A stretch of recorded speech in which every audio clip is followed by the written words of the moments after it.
Hello दोस्तों, इस video में हम पढ़ेंगे परिमेय संख्याएं तथा अपरिमेय संख्याओं के बारे में। तो सबसे पहले हम पढ़ेंगे परिमेय संख्याएं। परिमेय संख्या क्या होती है?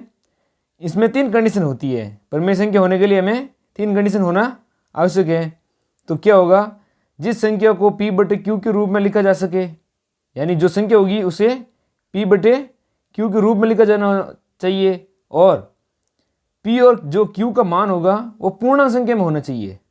जो P और Q होते हैं वो हमें पूर्णांक संख्याओं के रूप में मान होना चाहिए इनका। और तीसरी कंडीशन क्या होती है हमारी? Q का मान जो होता है, जो ये बट्टे में है Q का मान, ये कभी 0 नहीं होना चाहिए। तो Q कभी 0 नहीं होना चाहिए। ये तीनों कंडीशन हो जाएगी फुलफिल, तब तो ये हमारी एक परिमेय संख्या बन जाएगी। जैसे उदाहरण देख लेते हम।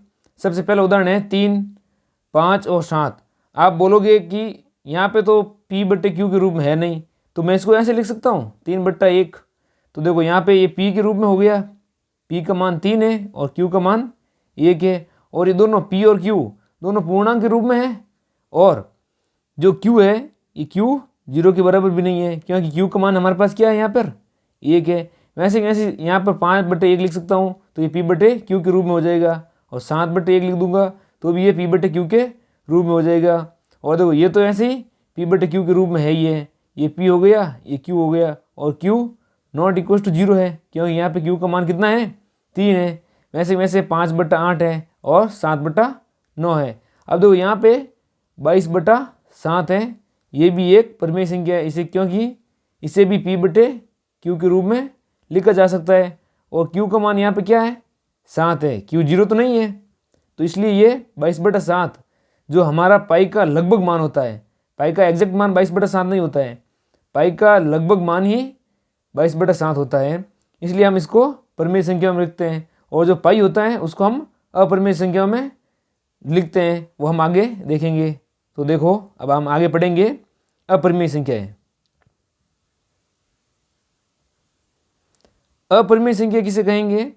वे संख्याएं जिन्हें P बटे Q के रूप में लिखा नहीं जा सकता है। जो P बटे Q के रूप में लिखा जा सकते हैं उसे तो हम कहेंगे परिमेय संख्या, और जो P बटे Q के रूप में नहीं लिखा जा सके उसे हम क्या कहेंगे? अपरिमेय संख्या। जो P बटे Q के रूप में नहीं लिखा जा सके उन्हें क्या कहेंगे? अपरिमेय संख्या। जैसे कि होगी, जैसे पहली संख्या है √2, √3, √5, -√2, -√3 और ये पाई। देखो 22/7 का मान तो हमें परिमेय संख्या में मिलता है, और ये पाई का मान क्या है? अपरिमेय संख्या है। पाई हमेशा अपरिमेय संख्या होती है, और ये जो 22/7 है ये एक परिमेय संख्या है। ऐसा क्यों होता है कि जो पाई का मान होता है ना, वो लगभग 22/7 के बराबर होता है। पाई का मान अब अगर आप जैसे 22/7 भाग देते जाओगे तो ये कभी भाग कंप्लीट होगा ही नहीं। इससे आगे 2 नोट लिखा है। क्या क्या है? एक, अपरिमेय संख्याओं का कोई निश्चित अंत नहीं होता है, यानी जब भाग देंगे तो उन पर पूरा भाग नहीं जाएगा, वो आगे पॉइंट के बाद आगे संख्या आती जाएगी। इसके बाद दूसरा पॉइंट क्या है हमारे पास? ऐसी संख्याएं प्राय पूर्ण वर्ग संख्याएं नहीं होती है। पूर्ण वर्ग संख्या कौन कौन सी होती है? जैसे 4 है, मान लो एक पूर्ण वर्ग संख्या है, तो अगर मैं इस 4 को रूट में लूँगा तो क्या आ जाएगा? 2 आ जाएगा। तो देखो, एक तो ये अगर पूर्ण वर्ग बन जाएगी संख्या, तब तो ये कौन सी संख्या बन जाएगी? परिमेय संख्या बन जाएगी। तो जो अपरिमेय संख्या होती हैं वह पूर्ण वर्ग संख्या नहीं होती है। देखो, अगर पूर्ण वर्ग होगी तो वह रूट से बाहर आ जाएगी, और रूट से बाहर आने पर वो कौन सी संख्या बन जाएगी? परिमेय संख्या बन जाएगी। इसलिए अपरिमेय संख्या हमेशा पूर्ण वर्ग रूप में तो होगी ही नहीं,